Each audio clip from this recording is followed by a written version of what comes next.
from right now. Yes. Okay. We are starting the second panel of the Space Habitat event. Now we are receiving Adriano Autino for the next panel. Hello, Adriano. How are you? Hi, Julo. I'm fine, thank you. And you? Yeah, I'm fine. Yes, let us share here the brochure about this talk, this panel. Okay, one moment, only to share with our colleagues.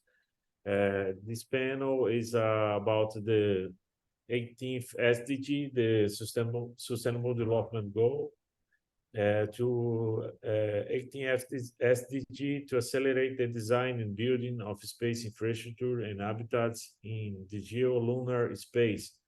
Yes, okay, Adriano. Do you let I read the curriculum of Adriano Autino a little bit? Adriano Autino is the Space Renaissance International CEO and founder and he's working on space renaissance philosophy, humanist approach to the future of civilization. He's interested in technologies and science to enable civil expansion into outer space, space industrialization, low-cost space transportation and settings, protections and space radiation, artificial gravity, also working to make larger public opinions to understand the urgency of expanding civilization to space. Yes, thanks so much, Adriano, to be part of this the first panel discussion about 18th SDG. How are you? Yeah. Okay. May I share my desktop to show my presentation? Yes, you are welcome. Okay. Okay. Also, if some colleagues from the Space Renaissance Initiative here, Celia and Alfred and Frota, we have some colleagues here.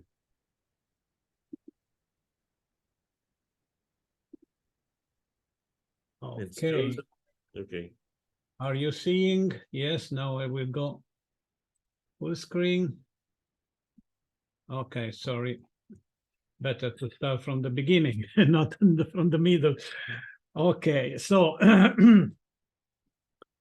excellent. So thank you very much, Giulio, for including me in this conference that is organized by Space Habitat Marte Brazil, and Space Renaissance International is a co-organizer too. And yeah, we're very happy to participate and to give our modest contribution to yeah, to the knowledge and to the initiatives that are going on, particularly the proposal of an 18th Sustainable Development Goal to be added to the UN 2030 Agenda for Sustainable Development.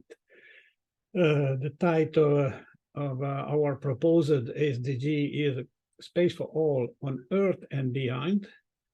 And yeah, I think it has a particular important meaning when we talk about space habitats, because there are some things that need to be kicked off, need to be initiated as soon as possible. And therefore, okay, my presentation will focus on this aspect of the current critical age. So let's start from 2015. That can be considered a turning point in history, because it was the first experimentation of the Falcon 9 as a reusable rocket by SpaceX. So reusable rockets have changed the paradigm. The cost of launch is coming down between 3 to 5 orders of magnitude. So space is no longer affordable for few, for governments, but low-cost access to space offers opportunities to many, many more initiatives and private and enterprises and so on, commercial enterprises and so on. So scale is now relative to our aspirations. The long-awaited condition, low-cost access to space, has begun and is now, from 2015. So it's already 8 years going on. And of course, reusable rockets have gained the majority of the about 70% of the market of the launches. But okay. So nobody can deny that we are in the middle of a global crisis of our civilization, because new conflicts rise up each year. We had the Ukrainian crisis that's not ended yet. And we have now the Israeli and Palestina crisis that is going on with a large number of dead people and incredible humanitarian issues. Not these two crises are coming over the previous crises that are not ended: the climate change, the pollution, the migration, the big migration, and a lot of what we can call a multiple crises that are gripping our civilization. So space, what we say, space is the answer to this big crisis, because, okay, space does not automatically force ethical maturity. That remains our choice and responsibility wherever we are. Yet space offers a virtually unlimited platform of material resources and energy, an objective condition supporting social growth, freedom, and peaceful competition and collaboration. The space offers us the possibility to relieve Earth's environment from the burden of our industrial development, because we can move our industrial development outside and transforming Earth in a beautiful garden, naturalistic garden. And in space, we can also learn better how to become the best stewards of the Earth and life as we know it. So space is the answer for resources, for energy, for new territory and space for development, for the environment, for the population issues, and for the social issues, because having an abundance of resources can give a platform to support social growth, everybody, all of the 8 billion and growing Earthers that we have now living on planet Earth. This process is not to be given for discounted. Humanity's launch window could close very soon. 2025 to 2030 will be a crucial crisis point in history. We have positive conditions that are the low-cost access to space and the space technologies that are improving each year. But we also have a negative condition, the social, financial, environmental, and geopolitical crisis. So it's definitely important, it's crucial that humanity invest in providing for the future before the problems that we have in the present overwhelm our basis for rational action. We are 8 billion now, we will be maybe 9 billion in 2030, and we can imagine that all the problems that we already have will be increased because our growth in a closed system brings to problems, and we hope also that bring to solutions. Yeah, the longer we take to expand into space, the more difficult it will be. If there is no new frontier to reinfuse hope and confidence in a better future, social fears will trigger conflicts and wars, paving the way to a irreversible civilization implosion. So we have to think about transforming our understanding of economics. economics so far means distribution of scarce resources, because we are always reasoning with the resources that we have in our planet. But we have to start thinking about another kind of economics. That is an economics of the abundant resources, virtually unlimited resources that are in the solar system. This is a big change, a big step to maturity. And it's a cultural step to go. And we have to start doing even before going outside, because of course when we will be outside we will have the physical sensitivity of the abundance. But while we are here on the bottom of the gravity well, it's very much more difficult. We have to exercise our imagination and our capability to think how it could be if we had abundant resources. We need wars, but yeah, well, okay, we never need wars, but we know that wars occur because at a certain point somebody thinks that have no choice, no other choice than the violence. But we need, with an abundant platform of material resources, will that be still a reason, a rational to start a war, to fight for a small piece of ground on our planet? No. There are millions of asteroids in our solar system, an enormous quantity of resources, water, oxygen, metals, and everything. So, okay. So some urgent tasks to be initiated before 2030. Fully reusable launch vehicles, this is going on. And we hope that Starship, the SpaceX Starship can take off to orbit in few days. Work on a permanent moon base. This is also a project in the calendar of NASA, of ESA, and major space agencies.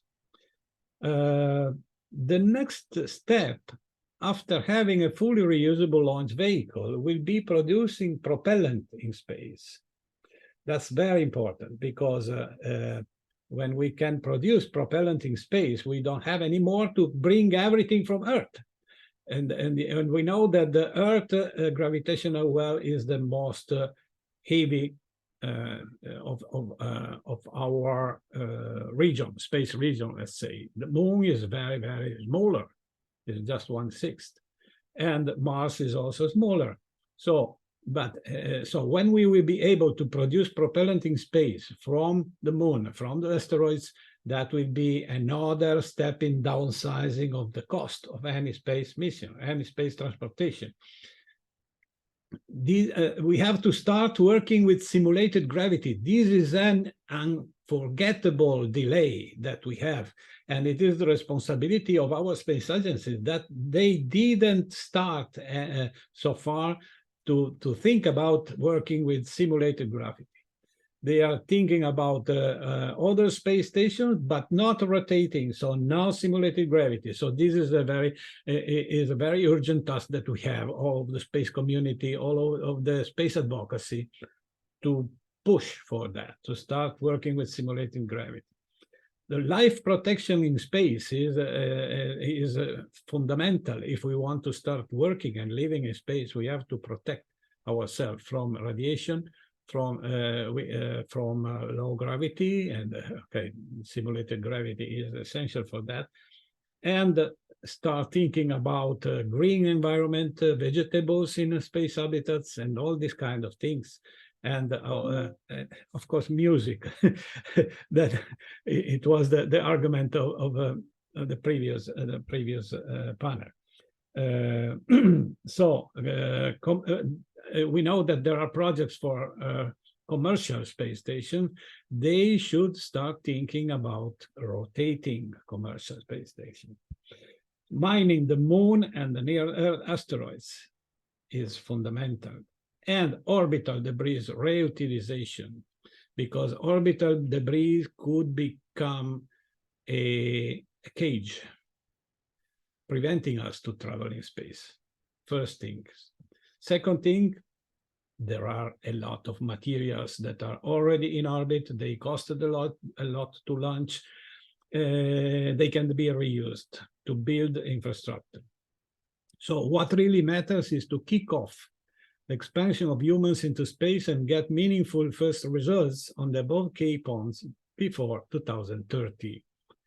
We must lend our efforts to outcome-driven investments to build the future we wish to see come to pass. So it's a big effort to be undertaken in these years before 2030, because later it could be too late. Talking about space habitats, I have reported here 4 examples of space habitats that could be undertaken very early to experiment.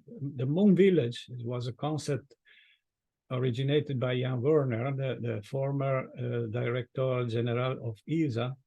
It will be built using a lunar regolith with some kind of 3D printing technologies. I think it was not chosen so far, but however, there are several different possibilities to build walls on the moon, to build bricks and then to put bricks one upon another, for instance, or a continuous wall 3D printing action by a proper robotic equipment. And of course, mixing the regolith with some polymers or other materials in order to get a good isolation from radiation. Other habitats on the moon can be built inside lava tubes. It's another possibility that will give a proper isolation because it is on the underground. And okay, several concepts are in progress of development for the moon, following what we hope it will be the return of people, humans on the moon, maybe in 2025, 26, with the Artemis program. Then, okay, talking about the Lagrange points, following the great O'Neill design of Iceland 1, Jerry Stone and the British Interplanetary Society are proposing a kind of demonstrator of Iceland 1 called Iceland 0. It's a very smaller dimension, but the concept is to have some rotating modules in order to experiment simulated gravity. That thing is, of course, very much different in size and in architecture from the big O'Neill cylinders or toruses that have kilometers of diameter and can rotate very slowly in order not to have Coriolis effects and so on. But however, it will be a good starting point, a demonstrator.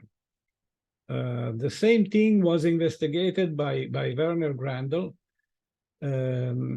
That's another, okay, both Jerry Stone and Werner Grandel are members of Space Finance International, and we are discussing these concepts in our Space Habitats Committee. So the concept by Werner Grandel is AGOS, Artificial Gravity Orbital Station. And it is a modular concept, so it can be started with just two modules, opposed, of course, rotating around the hub, central hub, and progressively it can be integrated with other modules up to a toroidal structure. rotating structure with the central hub for zero gravity works and experiments, and full gravity on the peripheral. Okay. Werner Grandel also conceived a similar thing inside an asteroid. So digging an asteroid inside and building giving a rotation to the asteroid in order to get simulated gravity. In this case, we can have the protection, isolation from cosmic radiation on some many meters of rock, and the habitat would be inside inside the asteroid. Okay, so these are this is designed a prototype asteroid colony for about 3,000 inhabitants. That's it start to be a small town, you know, in space. That would be a great thing to do. So we are also working at SRI to a master plan, a space settlement master plan, covering about 200 years, and trying to make some calculations and forecast of what could be the progression of steps, K steps to space settlement, to a solar system. I don't want to say colonization, let's say settlement and expanding communities in space. Okay. By the way, Jan Werner is also a member of SRI. We offered to him the membership, honorary membership, and he accepted, and is working with us on the Space Law Committee on several interesting things. Okay, coming to the UN 2030 agenda. Giulio, please tell me if we have time constraints and what time I still have, or no problems. You are okay. You can continue. No worries. Let's go on.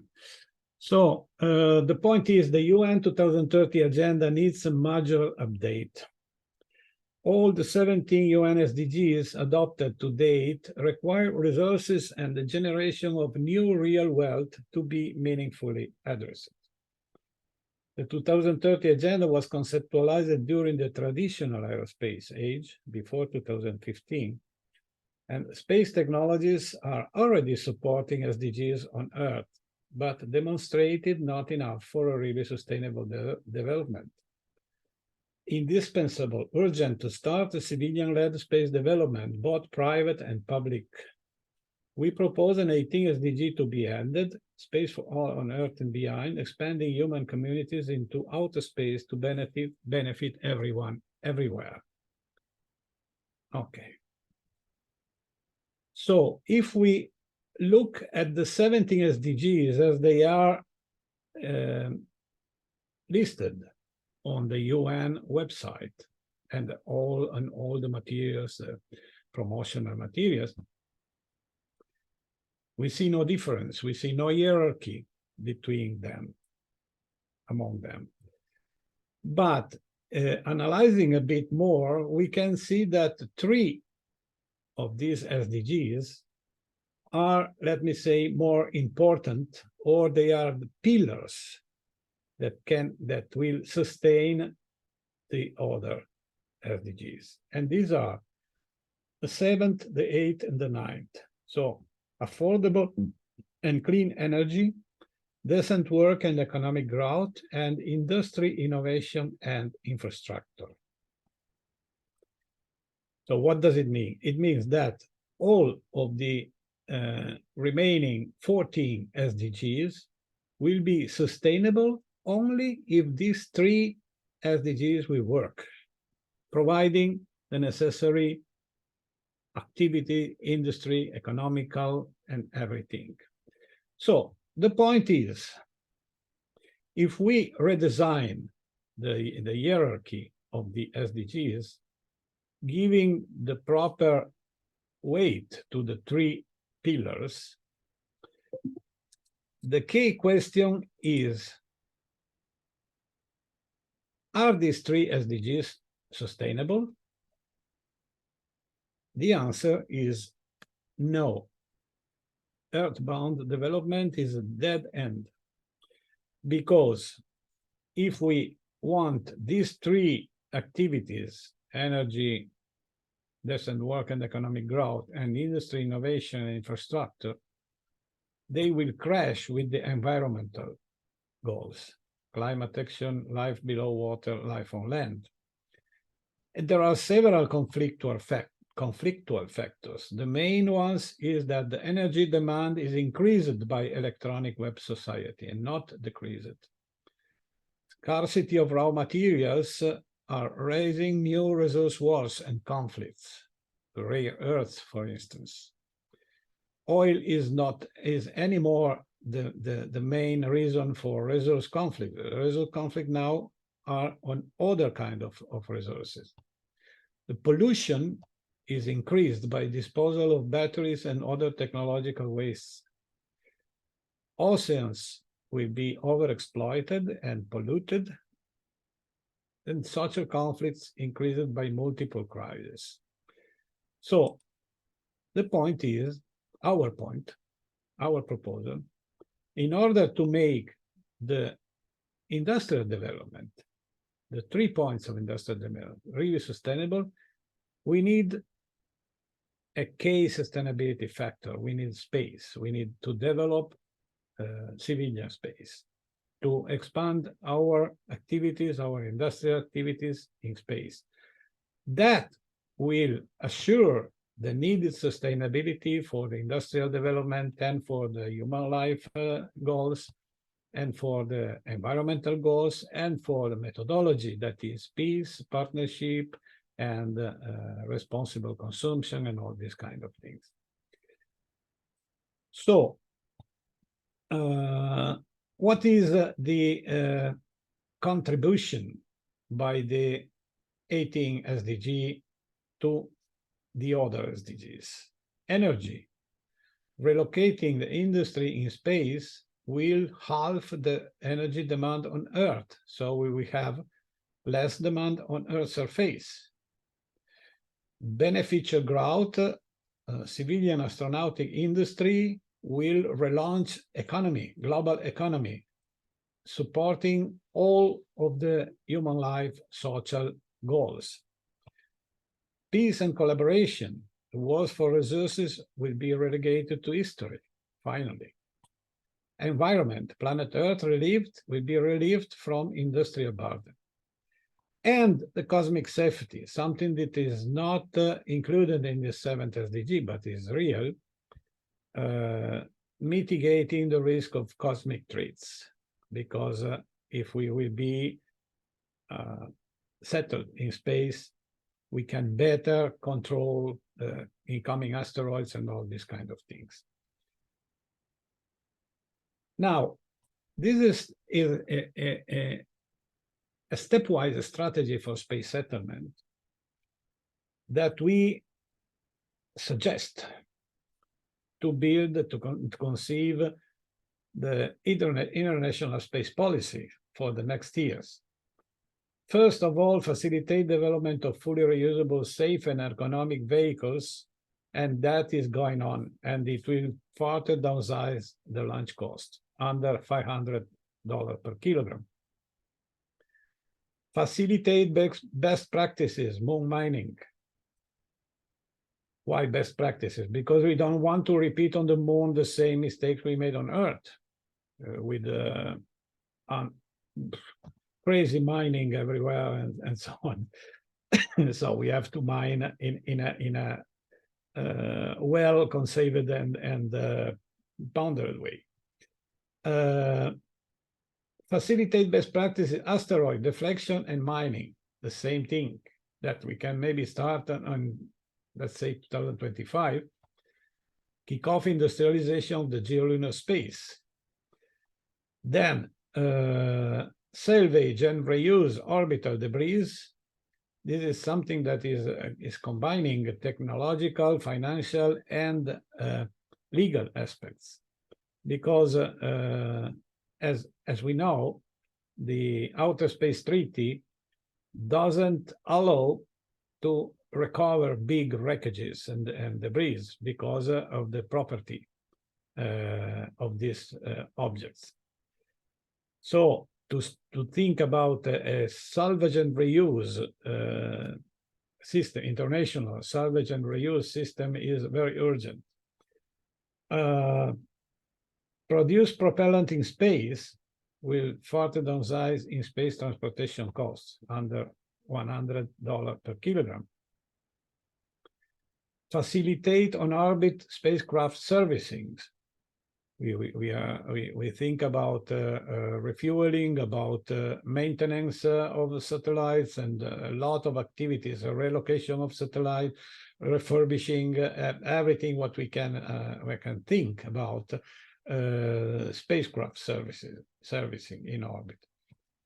And 2030, build industrial infrastructure in the geolunar space, and this will probably lead to a space economy worth $3 trillion, and the global economy relaunched by this. Protect healthy life in space, cosmic radiation, simulated gravity, green environment, ergonomics, and comfort. This is fundamental because only this activity will really allow living and working outside Earth atmosphere indefinitely for long duration. Some key recommendations for international space policy: facilitate the new space industry worldwide, facilitate the space tourism industry and markets, promote space and science education in schools, promote framework agreements for resource utilization and space governance based on public and private best practices, support space advocacy's non-governative organization, because there's no strategy without philosophy. So I think we, the Space Renaissance, the Mars Habitat, and the National Space Society, and all the space advocacy community is fundamental. We would not have Jeff Bezos, we would not have Elon Musk, we would not have Richard Branson if we didn't have the space advocacy community that started to work in the 60s and even before, but in the 60s, I think, in the 60s and 70s, with Jerry O'Neill and other space, let's say, scientists and philosophers, Kraft Erika too. So we wouldn't have any new space age if we didn't have space philosophy and the space advocacy organizations working hard on the concepts, on the philosophy, on the vision, and so on. Understand the requirements of living and working in space with priority to life and health protection. In summary, we recommend the requisite research and development and dimensional space settlement strategy for any context where strategic decisions are undertaken. A bit of history. The first mention of an 18 SDG was made by NSS, the National Space Society, in 2018 by our dear David Dunlop, that passed away a few years ago, together with Alfred Ansaldou and Michel Hannan. They presented the 18 SDG to COPWAS. Previous to that, we had in 2017 a preliminary discussion on 18 SDG and on the 1986 UN resolution on human right to development. Then, okay, coming to the past year, in 2021, in July, our Space Renaissance International World Congress final resolution said one of the goals, the 12 goals toward 2025, to add an 18 SDG bootstrap the civilian space development to UN 17 Sustainable Development Goals in order to make 7 SDG feasible and sustainable. Then, okay, I retook the work in 2022 with some papers. And in 2023, we kicked off the 18 SDG campaign together with the National Space Society and other almost 70 organizations so far. In June 5 this year, Carlton Johnson presented the 18 SDG at Corpus in Vienna.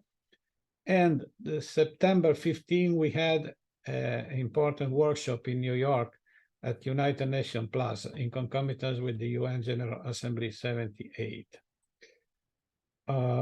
This is the coalition, the 67 so far organizations.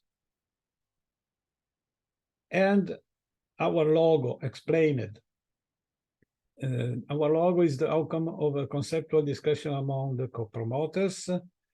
The logo represents two key concepts of the 18 SDG and their synergistic relationship: civilization expansion into outer space, and these are the rockets, and space technologies to enhance sustainability on Earth's surface, and these are the satellite technologies that give us Earth observation, help for agriculture, for a lot of things.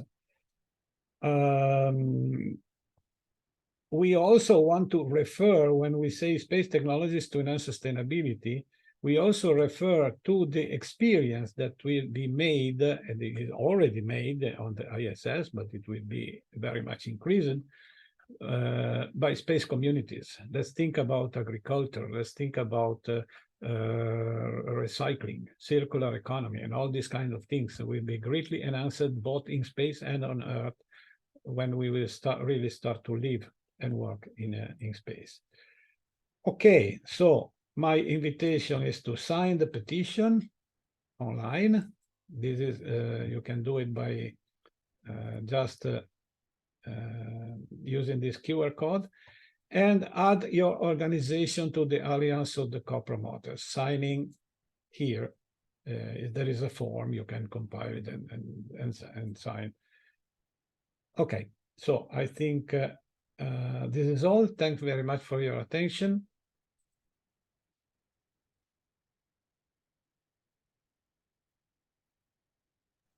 Thanks so much, Adriano, for your presentation.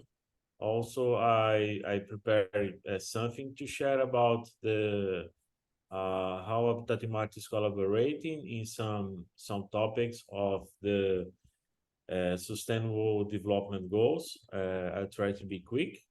I have only around 15 minutes to talk about, but it's okay. Yes, we would like to talk about some inclusiveness and inspiring actions of Habitat Marte Space Analog Station related to the Sustainable Development Goals. We can see a lot of students, also adults around the world, interested about the astronaut experience. And in terms of training of astronauts, is very important, the knowledge stations. Some of them, the first one was created by the group of Robert Zubrin, the Master Site. And also, secondly, they created the MDRS in Utah. And the third one was High Seas in Hawaii. And during 2017, we was created Lunaris and also Habitat Marte. And after we started the operation of Amadi, no more operating, and DMARS also currently not happening missions there. And after all the analog stations that like the Astronaut Analog Training Center in Poland, and more recently the Astroland in Spain. Here are one of recent photos of our last mission, the last week in Habitat Marte here in Brazil. The first mission was in December. In this case, December of 2017. In this case, we are achieving six years of operation here in northeast of Brazil. The airport is Natal. Natal means Christmas, and also but the station is not in the coast, it's in the countryside. It's 100 kilometers from Natal to the countryside. Here also there is a direct flights from Lisbon to Natal, and the Habitat Marte is located in a semi-arid region. The humidity is around 40% of humidity. Compared to Natal, Natal is sometimes almost 100% of humidity. In this case, in Habitat Marte location, we have a lot of cactus in the area, and one of the challenges is how to live in this scarcity in a region with scarcity of water. And what is done is some missions. In this case, there is two big categories of activity: the intravehicular activities and extravehicular activities. Something very important connected to SDG is the search to operate a self-sustaining habitat. This is very connected to sanitation, indoor agriculture, and solar energy. These three aspects presents many applications to housing in isolated areas in the world, and also we can see a lot of connections to think about the habitats that Adriano mentioned in his presentation, because all stations that Adriano presented in the presentation need to be operated as a self-sustaining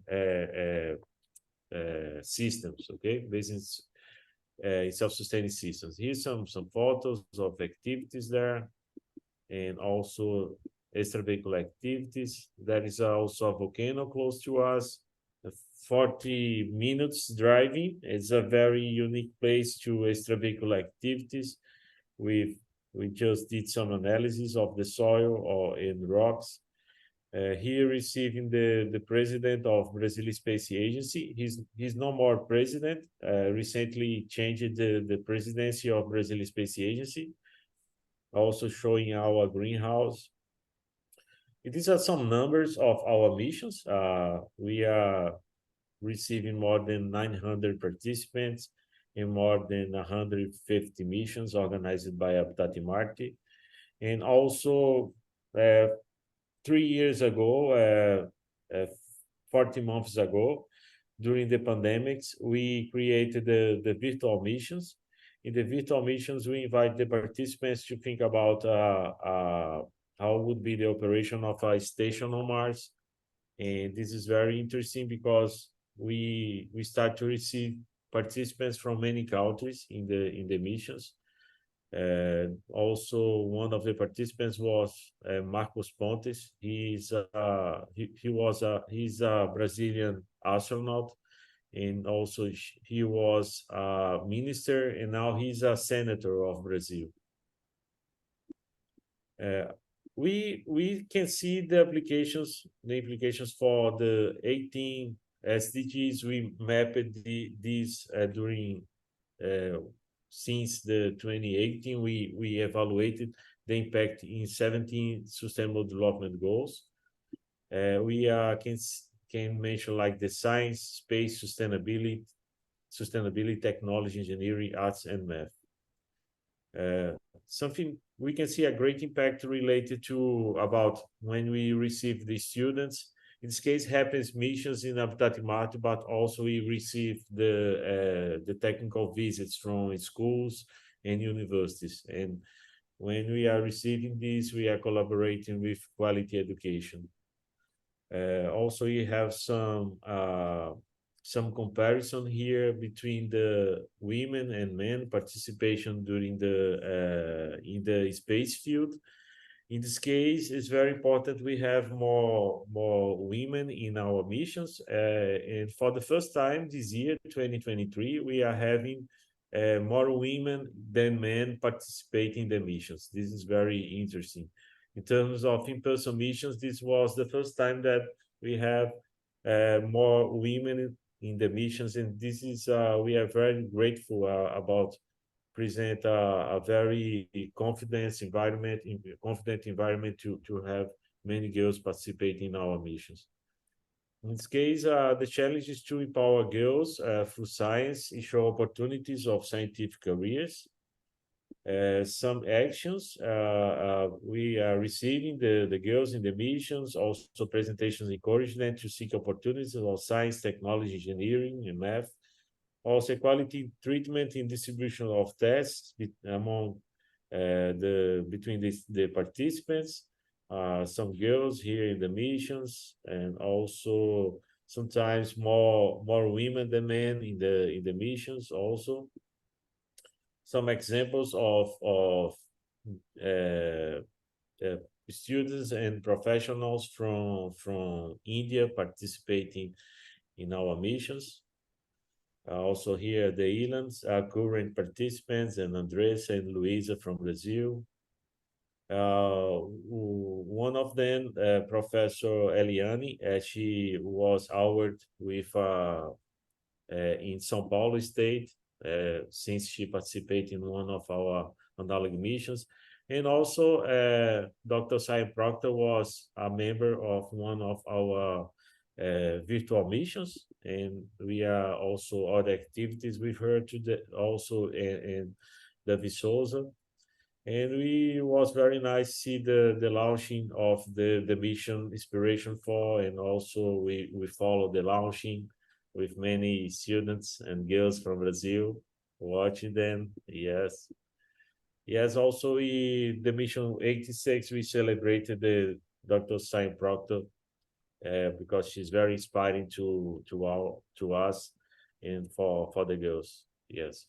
Also here a lecture from also a project with girls, receiving girls in our site. Okay.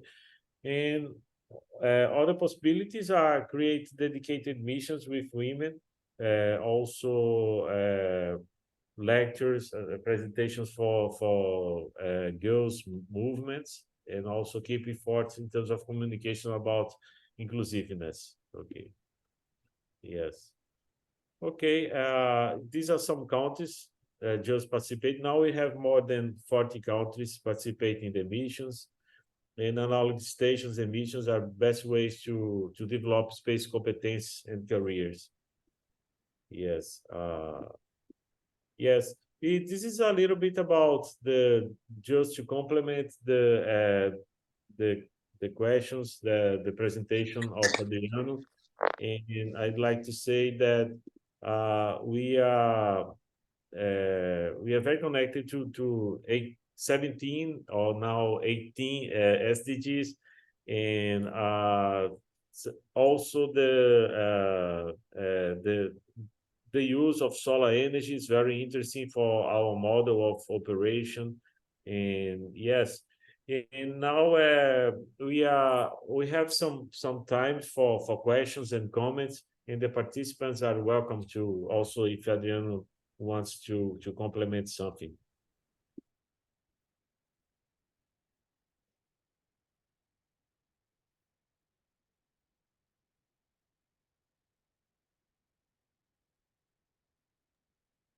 Okay.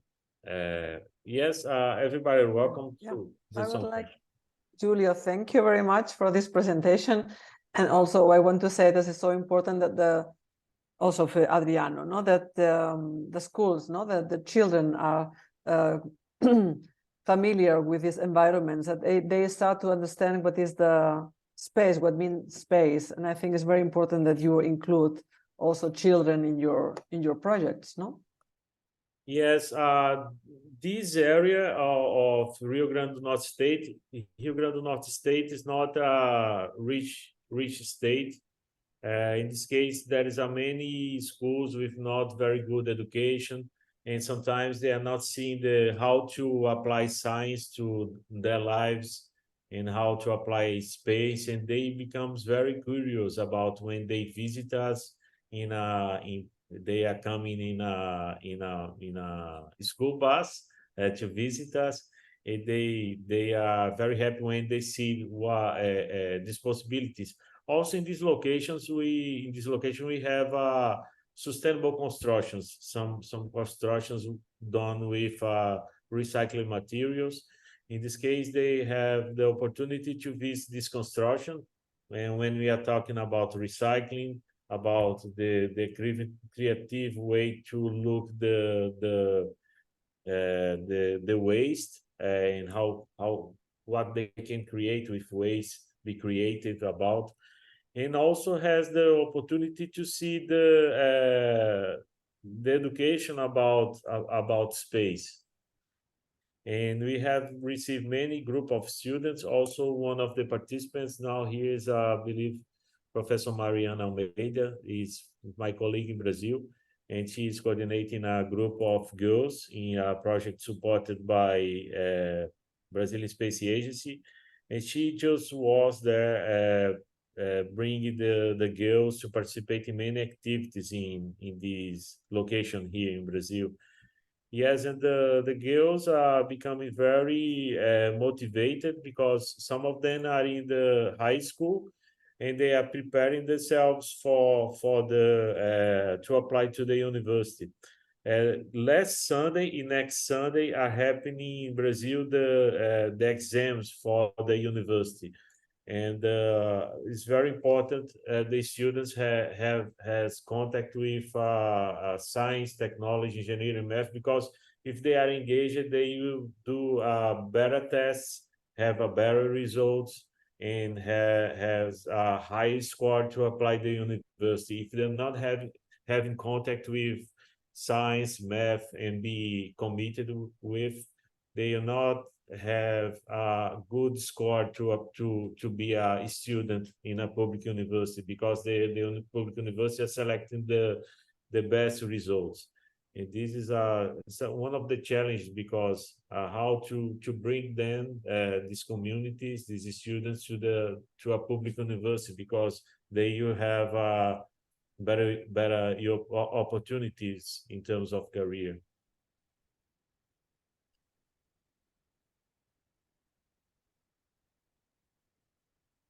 Yes, more questions.